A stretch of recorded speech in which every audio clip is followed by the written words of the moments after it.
Hi guys, எல்லாருமே எப்படி இருக்கீங்க? இந்த வீடியோவில் டோக்கியோ கூல் அனிமே சீசன் 3 உடைய எபிசோட் 8 தான் பார்க்க போறோம். அது மட்டும் இல்லாம இந்த எபிசோட் 8ல நம்ம ஷூ இருக்கா இல்லையா, அவங்களுடைய ஃபேமிலி எப்படிப்பட்ட ஃபேமிலி, என்ன பண்றாங்க ஏது பண்றாங்கன்றத கொஞ்சம் டீட்டெயிலா சொல்லியிருப்பாங்க. அதனால முடிஞ்ச அளவுக்கு வீடியோ பார்க்கும்போது கொஞ்சம் ஸ்கிப் பண்ணாம பார்க்கிறதுக்கு ட்ரை பண்ணுங்க. அப்புறம் அப்படியே நம்ம சேனலுக்கு இன்னும் சப்ஸ்கிரைப் பண்ணாதவங்க உடனே சப்ஸ்கிரைப் பண்றாதீங்க. எப்பயும் போல இந்த வீடியோ பார்த்து முடிச்சுட்டு உங்களுக்கு பிடிச்சிருந்தா மட்டும் சப்ஸ்கிரைப் பண்ணுங்க. அது கூட சேர்த்து நம்ம சோஷியல் மீடியாவோட லிங்க் எல்லாமே டிஸ்கிரிப்ஷன்ல இருக்கு. அதை யூஸ் பண்ணி ஃபாலோ பண்ற மாதிரி இருந்தாலும் ஃபாலோ பண்ணிக்கோங்க. ஏன்னா நீங்க இப்ப பாத்துக்கிட்டு இருக்குது இன்ஃபினிட்டி அனிமேஷன் சேனல். வாங்க டைம் வேஸ்ட் பண்ணாம இந்த எபிசோடுக்குள்ள போயிரலாம். சோ இந்த எபிசோட ஓபன் பண்ணதும் ஷூ உடைய அப்பாவை தான் காட்டிட்டு இருக்காங்க. ஏன்னா இவர் தன்னுடைய மகன் இப்ப ரொம்ப கஷ்டப்படுறான்ற வேதனையில இருக்காரு இல்லையா, அதனாலதான் என்ன பண்றது ஏது பண்றதுன்னு தெரியாம தன்னுடைய சர்வன்ஸ்ட சொல்லி எக்கச்சக்க மனுஷங்களை வேட்டையாட சொல்லி இருப்பாரு. ஆனா அவங்கள சாப்பிட்டுமே அவனுக்கு அந்த ஒரு வெறி தீர மாட்டேங்குது. காணிக்கையை தான் கேட்டுட்டு இருக்காருன்னு அவனுடைய சர்வன்ட் வந்து சொல்லவும் மனுஷன் இத்தனை நாளா அடக்கி வச்சிருந்த கோபத்தை இந்த இடத்துல கத்தி வெளிப்படுத்துறாரு. ஏன்னா தன்னுடைய பையன் இப்படி இருக்கிறானே அவனுக்கு எதுவுமே பண்ண முடியலன்னு ஒரு பக்கம் கோவம் இருக்கு, இன்னொரு பக்கம் வருத்தமாவும் இருக்கு. அதனாலதான் இப்படி இவரு கத்திக்கிட்டு இருக்க கொஞ்ச நேரம் கழிச்சு இந்த காணிய இருக்கா இல்லையா, இவன் தனியா வந்து நின்னுகிட்டு மாஸ்டர் ஷூ நீங்க இல்லாம நான் எவ்வளவு கஷ்டப்படுறேன் தெரியுமான்னு இவன் ஃபர்ஸ்ட் ஷூவை பார்த்து அந்த விஷயத்தை ஞாபகப்படுத்தி பாக்குறான். ஏன்னா இவன் அனாதியா தான் இருந்திருப்பான். அந்த நேரத்துல தான் ஷூ இவனை பார்த்துட்டு ஹே குட்டி தம்பி ஏன் இப்படி எழுதிக்கிட்டு இருக்க, எங்க வீட்டுல சர்வெண்ட்டுக்கு ஆள் எடுக்கிறாங்க, அதனால நீ எனக்கு சர்வெண்டா வந்தா நான் ரொம்பவே சந்தோஷப்படுவேன். ஏன்னா எனக்கு கூட பிறந்த அண்ணன் தங்கச்சி யாருமே கிடையாது. அப்படி இருக்கும்போது என்னுடைய ஃபேமிலியில யாராச்சும் சர்வெண்டா வந்தாலும் சரி யாரா இருந்தாலும் சரி அவங்க எல்லாருமே என்னுடைய ஃபேமிலி மாதிரி தான். என்ன சொல்ல போனா நீனும் நானும் பிளட்டால தான் அண்ணன் தம்பி கிடையாது, மத்தபடி ஒரு ஃபேமிலி பான்னு சொல்லவும் ரொம்ப நேரமா இந்த இடத்துல அழுதுட்டு இருந்தவன் டக்குன்னு தன்னுடைய அழுவையை நிறுத்திக்கிட்டு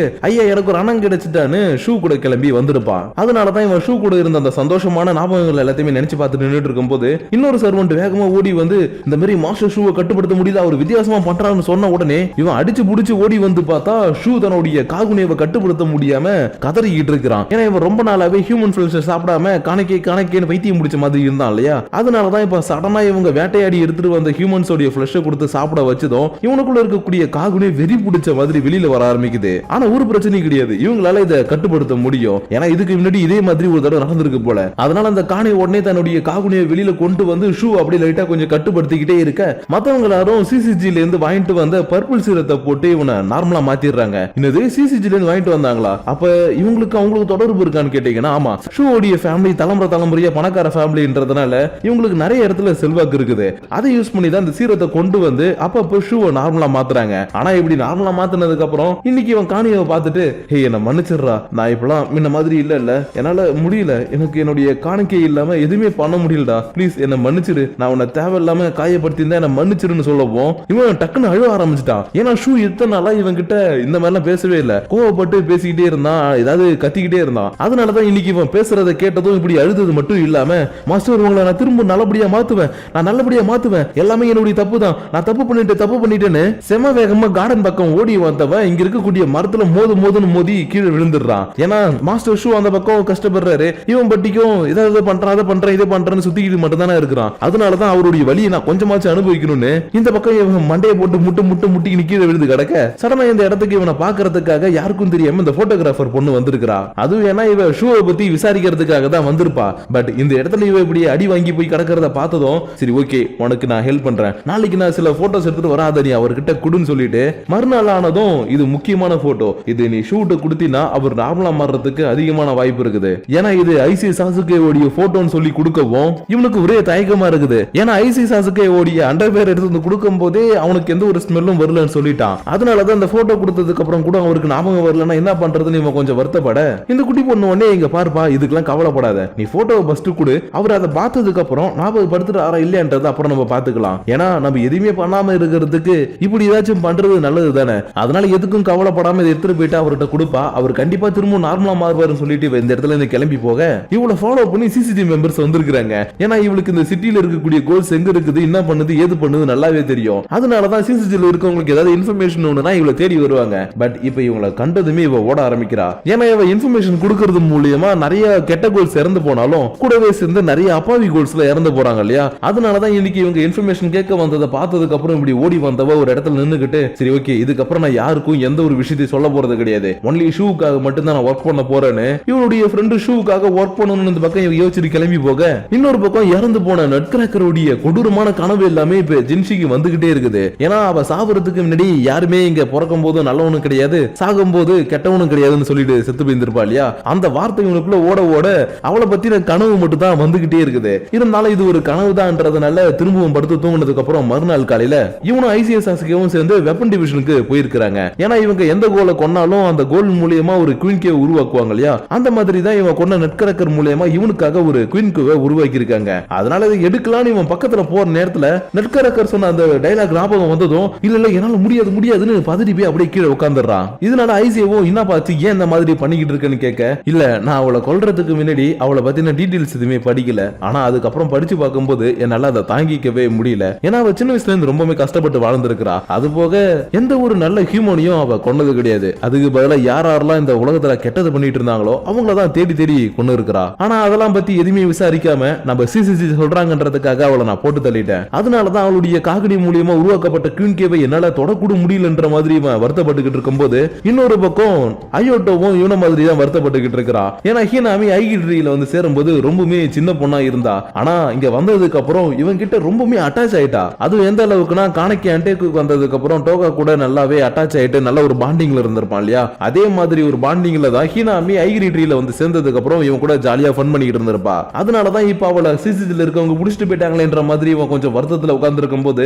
இந்த இடத்துல இருக்கக்கூடிய ஐகிட்ரியோட லீடர் அப்புறம் அவளுடைய வலது கை இடது கை எல்லாரும் நம்ம சீக்கிரமா ஒரு பிளான போடுவோம், ஹீனாமியை போய் காப்பாத்துவோன்ற மாதிரி பேசிக்கிட்டு இருக்க ஒருத்தன் மட்டும் கெக்க பக்கன்னு சிரிக்கிறான். யாரான்னு பார்த்தா இந்த டக்கிசாவா தான். அதனால இவனை பார்த்ததும் டேய் அரக்கடு மண்டையா, நீ தான்டா எல்லாத்துக்கும் காரணம், நீ மட்டும் அன்னைக்கு பேசாம இருந்தீனா நம்ம பிளான் படி எல்லாமே கரெக்டா நடந்திருக்கும், ஆனா நீ குறுக்கு பூந்து எல்லாத்தையுமே கெடுத்துடா, உன நான் சும்மா விட மாட்டேன்ற மாதிரி இவன் லைட்டா கொந்தளிக்க டக்குனு இந்த மாஸ்க் போட்டுருக்க வந்து இவனை பிடிச்சிட்டு ஐயாட்டோ இந்த மாதிரி நீ பண்ணிக்கிட்டு இருந்தீனா ஐகிரிட்ரிக்குள்ள நிறைய குழப்பங்கள் தான் உருவாகும், அதனால பேசாம இரு, சீக்கிரமா அவளை நம்ம காப்பாத்தலான்ற மாதிரி இவனை கொஞ்சம் அமைதியாக்க இன்னொரு பக்கம் குக்குரிய பிரிசன்ல இருக்கக்கூடிய ஹீனாமியை பாக்குறதுக்காக ஐசியை வந்திருக்கிறான். ஏன்னா இப்ப இவனுக்கு நிறைய விஷயங்கள் கொஞ்சம் கொஞ்சமா ஞாபகம் வர ஆரம்பிக்குது இல்லையா, அதனாலதான் எப்பயும் போல இவன் அந்த ஜெயில இருக்கக்கூடிய நிறைய பேரை வந்து பாத்துட்டு போற மாதிரி வந்து இவளை பார்க்க வரது மட்டும் இல்லாம இவ படிக்கிறதுக்காக சில புக்கையும் எடுத்துட்டு வந்து கொடுக்குறான். அதனால அந்த புக்கை பார்த்த உடனே கணக்கே உங்களுக்கு எல்லாம் ஞாபகம் வந்துருச்சான்னு கேட்கவும், இல்லம்மா நீ யார பத்தி பேசுறன்னு எனக்கு தெரியல, ஏன்னா நான் ஐசே, நீ நினைக்கிற அந்த கணக்கே நான் கிடையாது, நான் எப்பயும் போல இங்க வருவேன், அந்த மாதிரி தான் ஒன்னையும் பார்க்க வந்திருக்கிறேன், அதனால நீ எதுவும் தப்பா நினைச்சுக்காதமான்னு இவகிட்ட இந்த புக்கை கொடுத்துட்டு இவன் பட்டிக்கு விறுவிறுன்னு கிளம்பி போக இப்பதான் இவனுடைய மனசுக்குள்ள இருக்கிறத யோசிச்சு பாக்குறான். நான் இவன் இந்த இடத்துக்கு கிளம்புறதுக்கு முன்னாடியே டேய் ஐசே, ஹீனாமி அந்த இடத்துல மாட்டிக்கிட்டு இருக்காடா, அதனால அவளுக்கு பிடிச்ச புக்கியாச்சு அவளுக்கு வாங்கிட்டு போய் கொடுடானே இவனுடைய மனசுக்குள்ள யாரோ ஒருத்தவங்க சொன்ன மாதிரி இருந்திருக்கும். இருந்தாலும் இதை பத்தி அவகிட்ட போய் சொன்னா ஏதாச்சும் பெரிய பிரச்சனை கிரியேட் ஆகும் இல்லையா, அதனாலதான் நான் சும்மா வந்தேன் புக் எடுத்துட்டு வந்தேன்ற மாதிரி ஏதோ ஒரு கதையை விட்டுட்டு இவன் பட்டிக்கும் வெளியில வந்துகிட்டு இருக்க ஷிகி கெஞ்சிமாவுடைய அசிஸ்டன்ட் நான் உன்னை கண்டுபிடிச்சிட்டேன்னு வந்து இந்த இடத்துல மறைஞ்சிருந்து கத்திக்கிட்டு இருக்கா. ஏன்னா இன்னைக்கு சிசிசில ஒரு முக்கியமான மீட்டிங் ஒன்று நடக்க போகுது, அதனாலதான் இவனை கூட்டிட்டு வர சொல்லி இவன் அனுப்பி வச்சிருப்பாங்க. ஏன்னா இவனுடைய சீனியர் இன்வெஸ்டிகேட்டர் ஷிகி கெஞ்சிமா கூடவே வந்திருப்பாரு. ஏன்னா நம்ம காணிக்கை எப்படி இந்த இடத்துல சில பேரை பார்க்க வந்தானோ அதே மாதிரி இவரும் சில பேரை பார்க்கறதுக்காக வந்திருக்காரு போல. அதனாலதான் இவங்க இந்த இடத்துல மீட் பண்ணிக்கிட்டதுக்கு அப்புறம் வாங்கப்பா மீட்டிங் போயிட்டு நம்ம மத்த விஷயங்களை பேசிக்கலான்னு டைரக்டா மீட்டிங்க்கு வந்தா இந்த இடத்துல நம்ம குயின் ஸ்குவாடு, ஷிகி கெஞ்சிமாவோடைய புது ஸ்குவாடு, அது போக சிசிஜியோடைய இப்போதைய ஹையர் அபிஷியல்ஸா இருக்கிறவங்க எல்லாருமே இந்த இடத்துல தான் இருக்கிறாங்க. இருந்தாலும் இவங்க எல்லாருமே சேர்ந்து இன்னைக்கு மீட்டிங் போடுறதுக்கு காரணமே இப்ப ரீசன்ட் டேஸா நிறைய பேரை கோல்ஸ் கொல்றதுதான். ஏன்னா ஷூவுடைய சர்வன்ஸ் இப்ப நிறைய பேரை கொண்டுகிட்டு இருக்காங்க இல்லையா, அதனாலதான் டோக்கியோ சிட்டில திரும்பவும் கோல்ஸ் அட்டகாசம் ஆரம்பிச்சிருச்சு. அதே எல்லாத்தையும் நம்ம கட்டுப்படுத்தணும்னா நம்மளுக்கு எக்ஸ்ட்ரா டீமும் தேவை, அது கூட சேர்த்து அந்த கோலோடைய ஆர்கனைசேஷனை மொத்தமா குண்டோட ஒழிக்கிறதுக்கு நம்மளுக்கு ஒரு பக்காவான பிளானும் தேவைன்னு இந்த இடத்துல ஷிகி தன்னுடைய புது டீமை இன்ட்ரோடியூஸ் பண்ணிட்டு இருக்காரு. ஏன்னா இத்தனை நாள் வரைக்கும் 2 பேர் மட்டும் தான் இவருடைய டீம்ல, அதாவது இவரும் இவருடைய அசிஸ்டன்ட் மட்டும் தான். ஆனா இப்ப ரீசெண்டா இவருக்கு இந்த ஒர்க்கை கொடுத்து இதை பாத்துக்கோங்கன்னு சொன்னதுனால இவருக்குன்னு புதுசா சில பேர் ஹையர் பண்ணிருக்காராட்டுக்கு. அதனாலதான் இவங்களை பத்தி இன்ட்ரோ எல்லாத்தையுமே கொடுத்ததுக்கு அப்புறம் இந்த இடத்துல இவங்களுடைய ஸ்ட்ராட்டஜி பத்தி எல்லாத்தையுமே பேசி இந்த மீட்டிங்கை முடிக்க இந்த புது டீம்ல வந்திருக்கக்கூடிய ஒரு பொண்ணு மட்டும் குயின் ஸ்குவாட் கிட்ட எப்படியாச்சும் பேசணும்ன்றதுக்காக ஓடி வந்து இவங்கள்ட்ட பேச்சு கொடுக்க ஆரம்பிக்கிறா.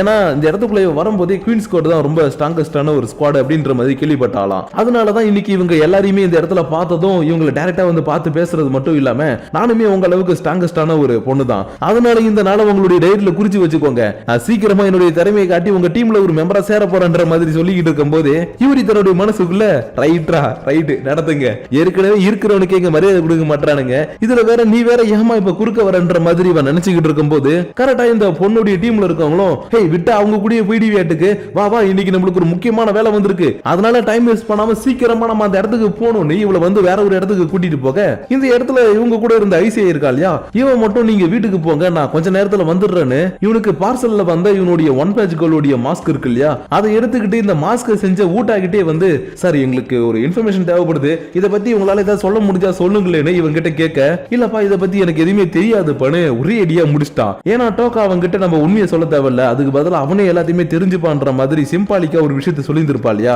அதனாலதான் இவனுக்கு இதை பத்தி நம்ம எந்த ஒரு இன்ஃபர்மேஷன் தர வேணாம், இவனே கண்டுபிடிக்கணும்னு. இல்லப்பா இதை செஞ்சது யாருன்னு எனக்கு தெரியல, ஆனா இந்த மாஸ்க பார்க்கும்போது செஞ்சவன் மிகப்பெரிய புத்திசாலின்னு மட்டும் எனக்கு தெரியுதுன்னு இவனையே புகழ்ந்துகிட்டு இருக்க.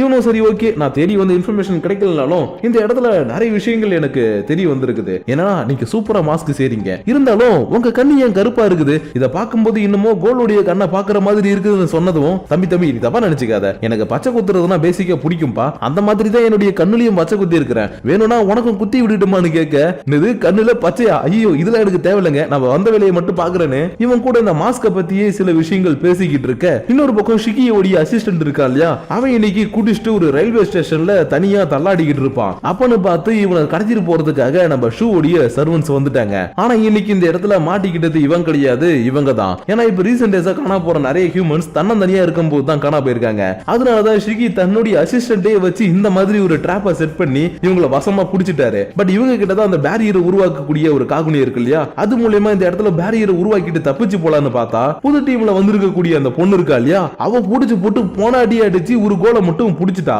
ஆனா இன்னொரு கோல் தப்பிச்சு போயிடுச்சு. ஆனா அதை நம்ம ஃபாலோ பண்ண தேவையில்லைன்னு ஷிகி சொல்லிட்டாரு. ஏன்னா இப்போ இவங்க கிட்ட ஒரு கோல் கிடைச்சிருச்சு இல்லையா, இதை வச்சு சித்திரவதை பண்ணி எல்லா கோல்ஸையும் நம்ம புடிச்சிடலான்னு இவர் வேற ஒரு பிளான் போட்டிருக்காராட்டுக்கு. அதனாலதான் இவர் புடிச்ச கோல் எடுத்துட்டு போயிட்டு குக்கரியா பிரிசன்ல போட்டதுக்கு அப்புறம், ஹே கோல் நீனே சொல்லு உன எந்த மாதிரி எல்லாம் நான் சித்திரவதை பண்ணட்டுன்ற மாதிரி சைக்கோ மாதிரி சிரிக்க. இன்னொரு பக்கம் ஷூடைய வீட்டுக்கு தப்பிச்சு வந்த அந்த கோல் இருக்காங்க இல்லையா, அவங்க இந்த மாதிரி நடந்துருச்சு அந்த மாதிரி நடந்துருச்சுன்னு நடந்த விஷயத்த எல்லாத்தையுமே எக்ஸ்பிளைன் பண்ணவும் இந்த காணியவும் சரி ஓகே இதுக்கப்புறம் நம்ம சும்மா இருந்தா சரி வராது, அந்த பொண்ணு சொன்ன மாதிரி நம்ம ட்ரை பண்ணி பார்க்கலான்னு ஷூ கிட்ட காணிக்கையோடைய இப்போதைய போட்டோ எடுத்துட்டு போய் காட்டுறா. அதாவது ஐசியோடைய போட்டோ எடுத்துட்டு போய் காட்டுறா. அதை பார்த்த உடனே ஷூவும் இது அவன் தான் அவனே தான் அப்படின்ற மாதிரி சந்தோஷத்தோட பார்த்துக்கிட்டு இருக்க. அப்படியே இந்த இடத்துல இந்த எபிசோட முடிக்கிறாங்க. சோ கைஸ் இன்னைக்கு நம்ம பார்த்த இந்த எபிசோடு உங்களுக்கு பிடிச்சிருக்கும் நினைக்கிறேன். ஏன்னா இந்த எபிசோட்ல ஃபுல் அண்ட் ஃபுல் ஷூவோடைய ஃபேமிலி எப்படிப்பட்ட ஃபேமிலி, அவங்க என்ன பண்றாங்க ஏது பண்றாங்கன்றத மட்டும் தான் ஃபோக்கஸ் பண்ணியிருந்தாங்க. அதனால இந்த எபிசோட் சில பேருக்கு பிடிச்சிருக்கலாம், நிறைய பேருக்கு பிடிக்காம போயிருக்கலாம். ஆனா நீங்க எதுக்கு கவலைப்படாதீங்க, இதுக்கப்புறம் வரப்போற ஸ்டோரி எல்லாமே இப்போ நம்ம பார்த்த இந்த எபிசோட்ல இருக்கக்கூடிய ஸ்டோரியை பேஸ் பண்ணி தான் அப்படியே கொஞ்சம் கொஞ்சமா மூவ் ஆகி போகும். ஆனா அதுக்கு முன்னாடி எப்பயும் போல நீங்க நம்மளுடைய சேனலை பத்தியும் இந்த வீடியோவை பத்தியும் உங்களுடைய பர்சனல் தாட்ஸ் அண்ட் வியூஸை கீழே இருக்கக்கூடிய லைக் ஷேர் பட்டனை தட்டி விட்டுட்டு அதுக்கும் கீழே இருக்கக்கூடிய கமெண்ட் செக்ஷன்ல கமெண்ட் பண்ணுங்க. அப்படி நீங்க பண்ணக்கூடிய அந்த கமெண்ட்ஸோட சேர்த்து உங்களை நெக்ஸ்ட் எபிசோடோட வந்து மீட் பண்ற வரைக்கும் உங்களிடமிருந்து விடைபெறுவது உங்கள் நான்.